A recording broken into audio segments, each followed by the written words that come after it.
Hey,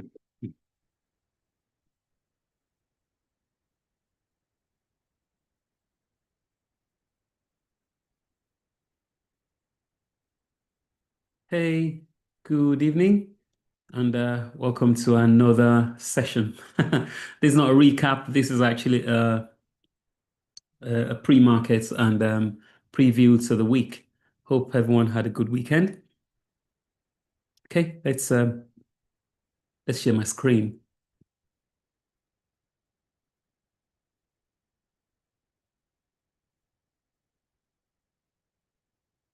Right, I love starting with these guys. Okay, so if you're looking at the cues again, the market literally just opened. Well, the futures literally just opened at the pre-market just opened. Right now, literally 2 minutes ago, and you can see open with, with an insane green. It's amazing, isn't it? Great time to be alive. All right, so I mean, how did we go from last week's? I think last week we ended, if we're gonna look at it, last week we almost got a bit choppy, but it picked up again. And so I think the key points I'm looking at is 6750, really. 6751. If you can kill or beat 6751, the rally continues. And that's what the market is. Hey, so right, not gonna hang up yet. Okay, so it's a very healthy market. So but you've got to understand again, not all breakouts are real. And of course, in a healthy market, not all breakouts are real. But again, if the markets are not healthy and you get breakouts, it's more than most likely fake. Now, let's just quickly, I was looking at this over the weekend. How are the leaders? How are they performing? So let's check NVDA. NVDA, topped all-time high, and you can see that closing with a red bar at the end. So I think a bit of a sell-off, but overall the trend is still quite strong and pushing all-time highs really well, pushing out so for a bounce. So yeah, another one is Apple. Apple all-time high and it's still building, still very strong. Meta, if you look at it again, quite a few things. Trying to make a mind up here. Meta seems like it's just dying right now. It's we could see the double bottom being formed here. So at this point here, I'm expecting if anything happens below 710, then of course we will be going more than likely go below 700. So yeah, okay. Of course, Tesla. I think Tesla had just had a news a couple of minutes ago talking about the FSD to be launched on, is it on Monday, according to Elon Musk. So the version 14 release to be done on Monday. But this kind of looks like a sell the news kind of an event because there's a rally into the event, and then of course there's a collapse from high for 470 that Tesla had all last week. So we'll watch and see how that goes. This is not strong at all. So it's actually kind of like in no man's land at the moment. There's not a lot to do with Tesla. I think we just have to ignore and watch. Google, an amazing, amazing company. This is actually building more again, and you know, can't say no to this. This definitely will beat 250 eventually at some point. Don't know if it's going to be this week, but Google is still, reversing and sorry, not reversing, still punching and pushing higher. Also, Microsoft looking at this here from that huge all-time high of 550 that we had, collapsed a little bit, consolidated, and I think for a bit more energy up. So Microsoft is strong. So looking at this field that I've just been looking at, I think majority of the leaders are strong besides Meta and Tesla. I think Tesla, yes, they do have a catalyst, but that kind of feels like a sell the news kind of event. So majority are still very strong. So yes, I believe this bull market, well, it carries on, it rages on until we see. Also, the other thing I look at is I tend to look at the second leaders as well and how are they faring because that determines or decides. I mean, people tend to ask me, so little BK, what do you think? How do you think this bull market ends? Look, I don't know. It might be a random event that crashes it, or that kills it. It might be a macro event that crushes it. It might be inflation, ramping inflation.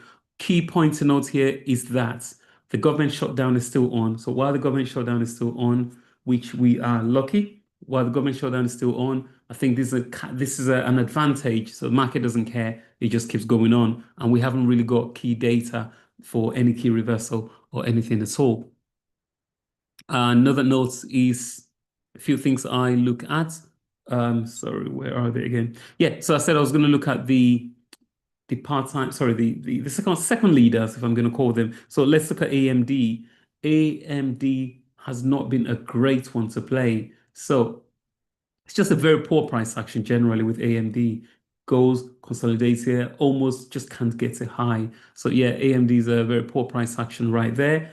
Not for me. I don't think it's one to go for. UNH, it's another one. UNH. UNH kind of looks like it's building again. Wow. Feel the gap right here. And yeah, UNH has it's been able to build momentum all over again. So UNH, watch out for that one. Another one is we've got to look at Palantir. Palantir, I've got a comment to make about Palantir.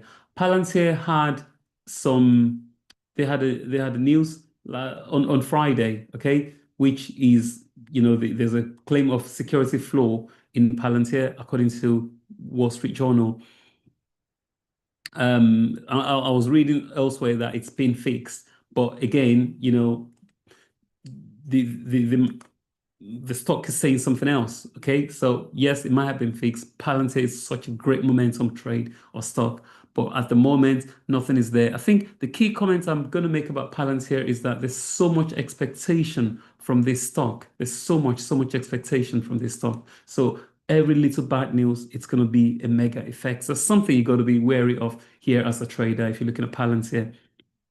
Um, Also, I was going to talk about this as well, hymns.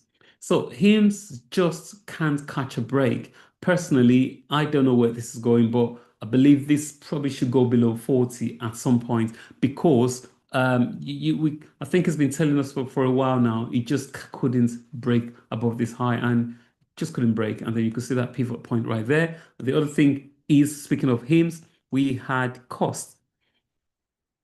Now, cost isn't exactly a great price action either, but look, that might be a key reversal for eventual bounce. Now, what did cost say? Cost said that they are, I think they're beginning to manufacture or to put, yeah, there you go.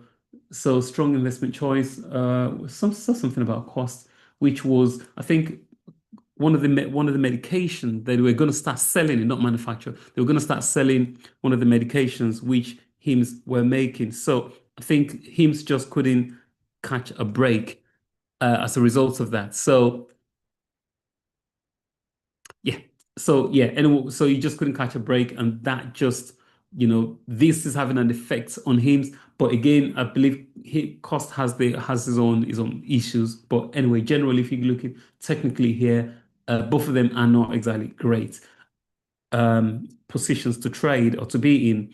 Now, there's been quite a lot about the quantum positions. So if I pick just quite a few, I think there's QuantumScape here, QuantumScape, regardless of what's been said, this is an amazing, great position to be in.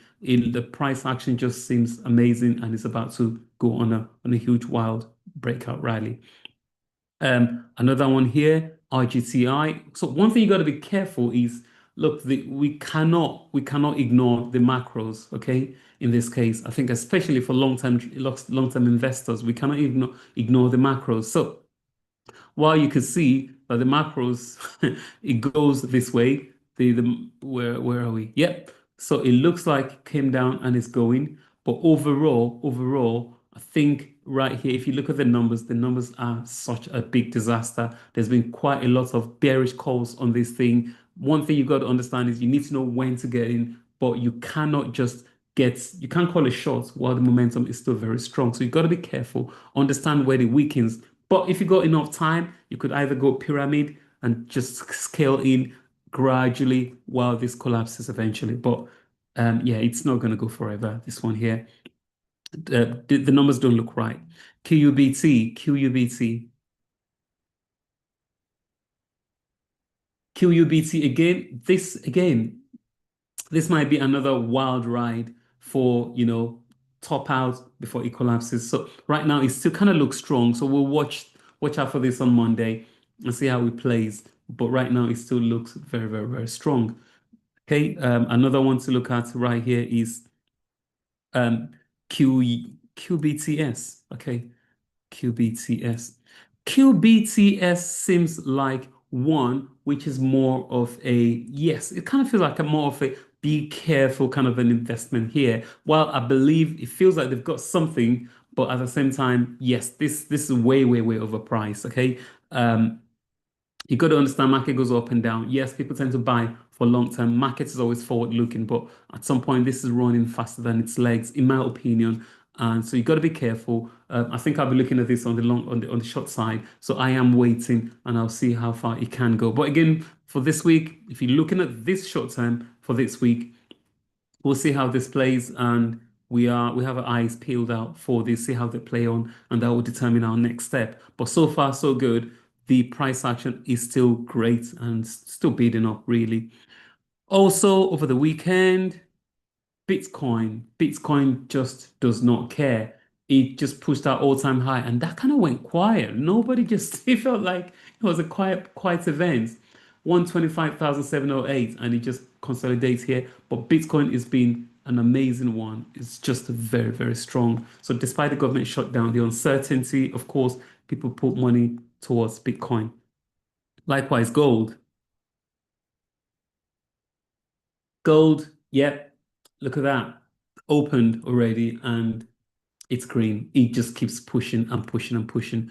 At what point do I think this is overvalued? I don't know. We trade what we can see, but so far so good. The momentum is still there. It's still very much going to go up a bit more. So based on what I can see here, so still on the carpet, wild ride up there. Another one also, my cocoa. So my commodity play, we had weak rains, or sorry, strong rains in Ivory Coast, the cocoa producers, and cocoa just felt like it was a vengeance. You just want to take back all the money I've made from it. So we can see here, cocoa is on a quite a great support level. But if this loses, it's not going to be it's going to be a disaster, really. So we'll see how market, or how it opens when market, how it plays when market opens tomorrow. But right now, it's a no-go, except, I mean, I would say it's a no man's land, except we want to see how it plays tomorrow. We'll see how it goes. Also, oil. Oil, of course, you can't trade oil without looking at the macros again. We have I think long term, this is still fairly bearish, but right now we do have Israel and Palestine, America trying to broker a peace right there. We pray there's peace in the world. So this is going on, and Hamas seems to have agreed certain things regarding the what's it called, the uh, letting down the hostages, and of course calling a ceasefire. That's the word I was looking for. Jeez. So anyway, so oil has kind of hasn't really been in anywhere really. I mean, if you look at this point was when Israel Iran had the war, which I think Trump said we should call it the 10-day war, or 12-day war, wasn't it? Yeah. So that was the point where they had the war. I'm trying to find the marker. Yeah. So it was at this point when oil went to about 77. And since that time, it's not been able to catch a break. So while I think at some point it's going to go there again, but for now, oil is just very weak. The market is weak. The economy is weak. There's slowdown in the economy. So there's not a lot going on with oil either right now. I think what's the next one? Now, the key focus for us as a group, as trading group, we are looking at the real earth elements, and I'm just going to put a couple here. So we're looking at MP materials. MP materials, I think this is based on Trump investing in LAC. So MP material seems like there's still a lot of bid going on here, and I'm looking here for further strength. So that's one. Also LAC. So LAC is broken out from the range of two and now is 400% or 300%. It's at nine, it's literally at $9 anyway. So again, we're looking at this for more strength building. I think also if we, so there's quite a few there. If we look at this week, do we have what earnings have we got? Am I looking at anyone here for Monday? Just having a look at the other screen. Yes, I.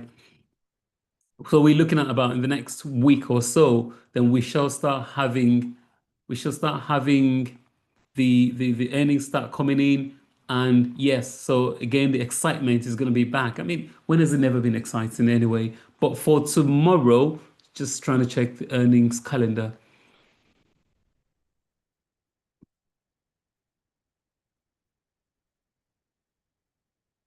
Okay, so for tomorrow, what do we have? Monday. Oh, yes, not a busy day at all.